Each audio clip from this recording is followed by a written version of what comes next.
Stage पे तशरीफ फरमा तमाम ही मजलिस इत्तेहादुल मुस्लिमीन के जिम्मेदारान, नौजवानों, दोस्तों, बुजुर्गों और जहां तक मेरी आवाज जा रही है, घरों में मुकीम मेरी पर्दा नशीब माँ बहनों, आज का ये जलसा हमारा दूसरा जलसा है। पहला जलसा अल्हम्दुलिल्लाह खयाबान निशात चौक पर हुआ। आज दूसरा जलसा हम सैलानी चौक में लिए रहे।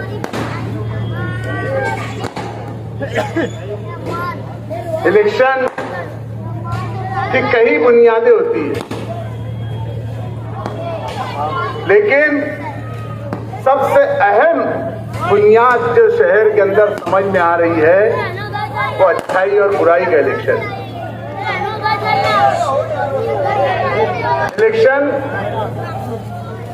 बैठ जाओ भाई, बैठ जाओ। अबे जीत जाऊंगा भैया, मैं कहीं से भी जीत जाऊंगा।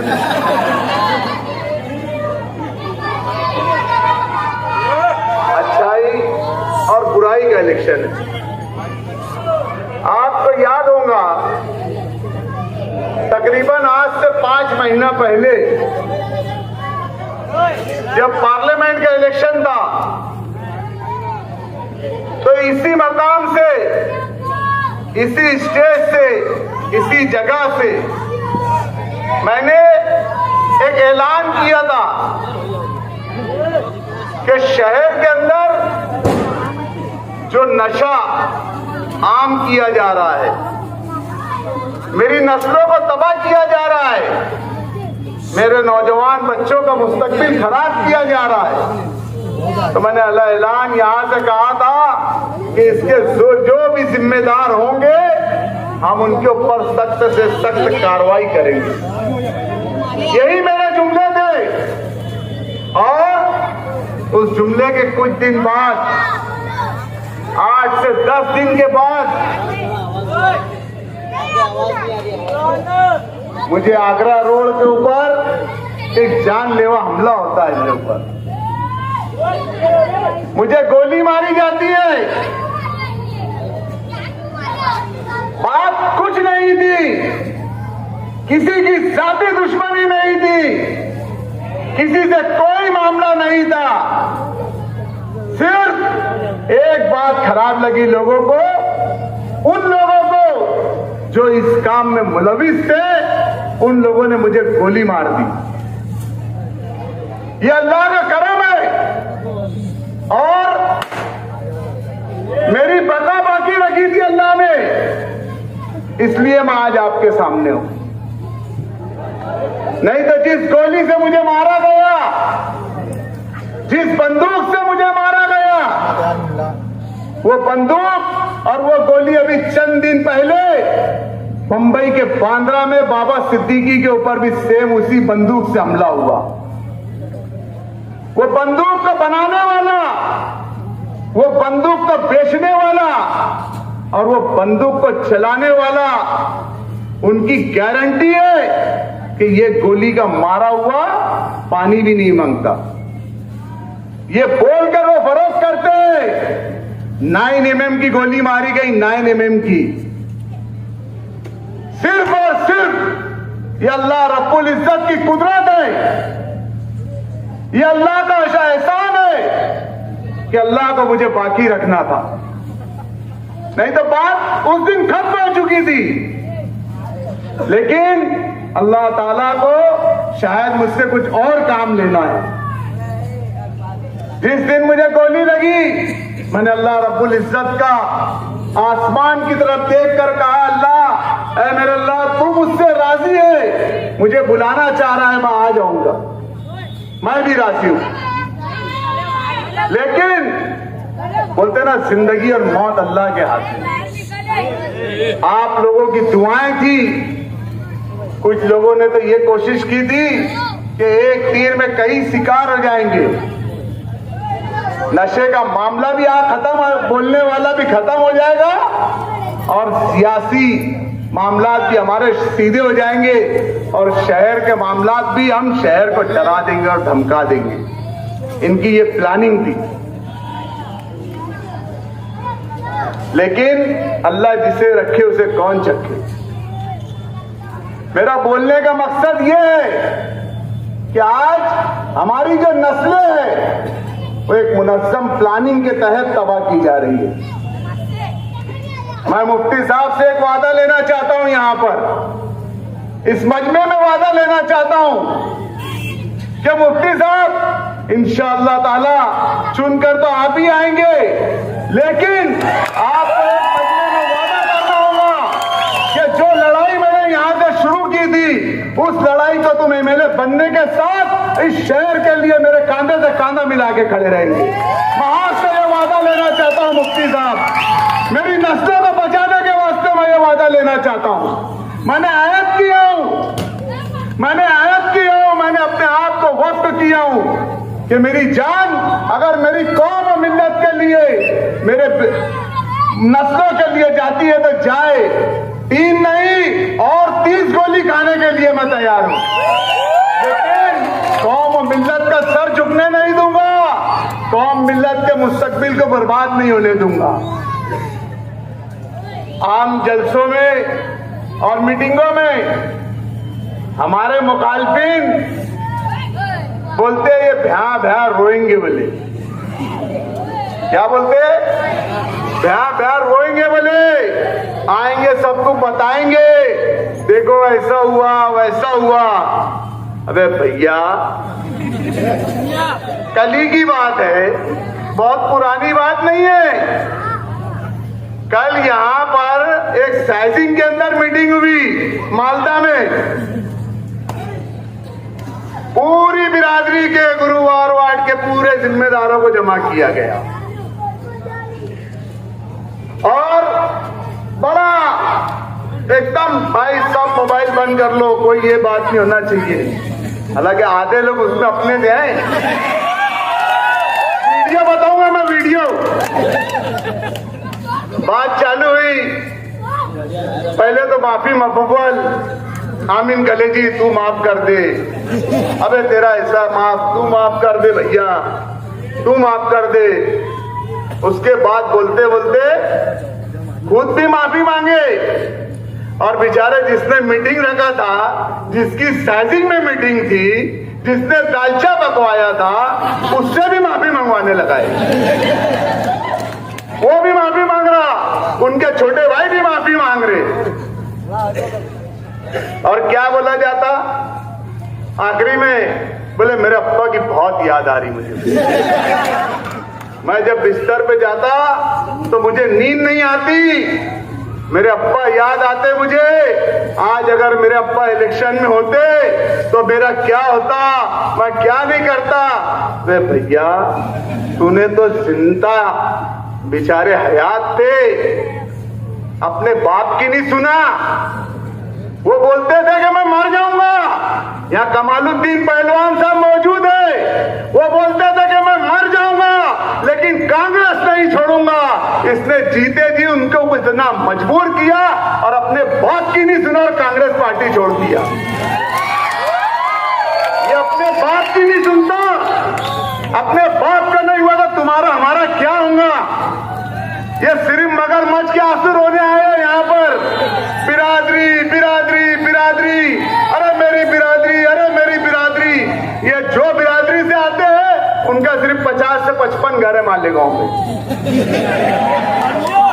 सिर्फ 50 से 55 घर है और बड़ा रोना रोते हैं बिरादरी बिरादरी।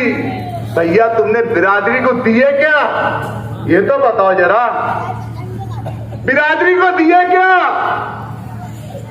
माफ करना बिरादरी के लोग, अगर आपको मेरी बात खराब लग रही होगी तो मैं अल्लाह वास्ते आपसे माफी चाहता हूं, लेकिन आज हक बात बोलूंगा कि इन रहनुमाओं की वजह से, इनके काले करतूतों की वजह से, कुछ लोगों की वजह से आज पूरी बिरादरी को बदनाम किया जा रहा है,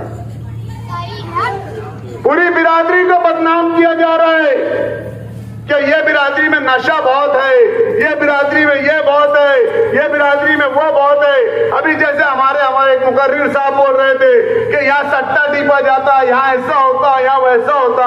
मैं उनको भी कहूंगा कि भैया कुछ लोग हैं, सिर्फ कुछ लोग हैं, चंद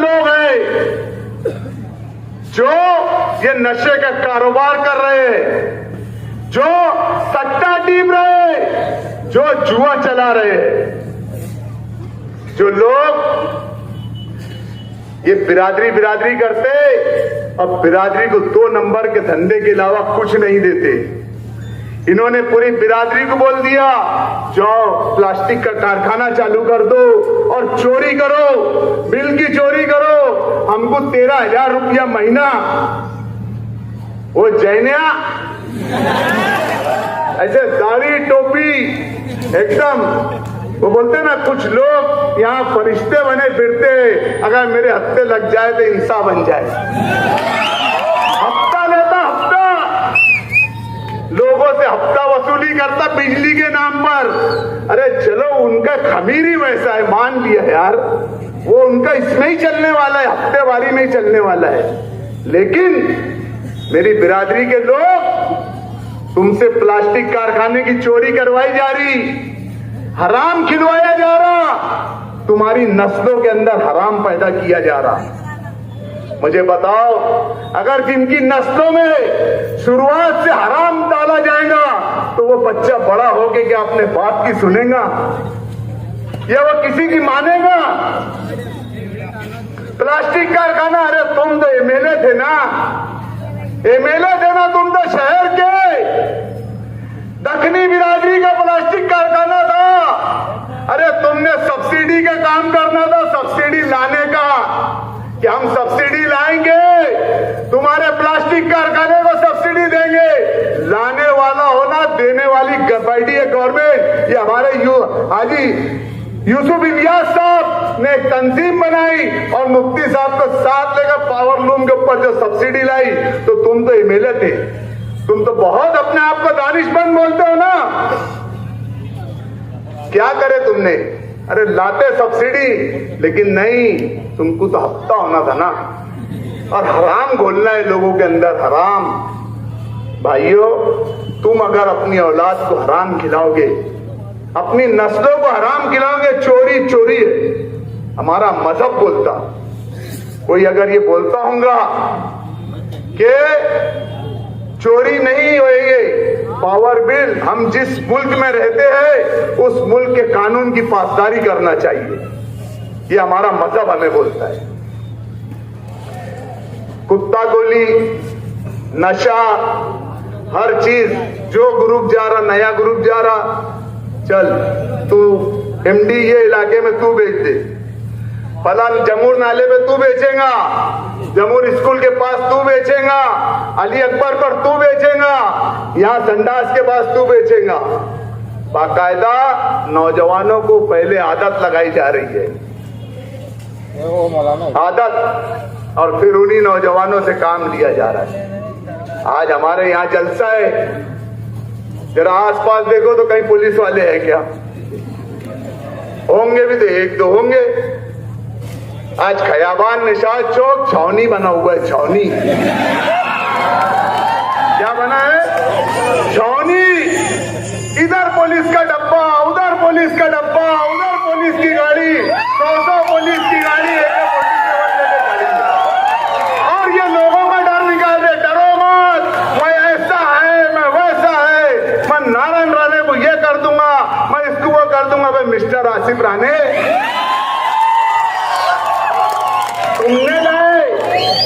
तुमने लाए वो चिरकुट को, वो 1.5 बुढ़िया की औकात, अबे हाथ लग जाएगा तो दबा देंगे, टेटवा मार जाएंगे। आने को दो, आने दो ना भरवे को, मस्जिद में घुस के मारेंगे, मस्जिद में। अबे तेरी औकात है क्या? अबे 100 साल गर्दी में चलेगा, 4 के बीच में कहीं भी दब जाएगा। और किसको बोलने जा रहा है? किसको? अबे ईमान वाले को मारेगा। सोए है, सोने रहते, जगा मत, जगा मत, समझा क्या? चिरकुट। और यहाँ तेरे जो हवारी मवारी है उनको भी मना कर, वक्त की बहुत कमी है, बोलना बहुत कुछ था, लेकिन आज मैं एक अपील लेकर आपके सामने आया हूं, मेरा दर्द लेकर आपके सामने आया हूं। मेरी माँ बहनों, जहां तक मेरी आवाज जा रही है, मेरी माँ बहनों, ये दर्द मैं तुम्हारे पास लेकर आया हूं।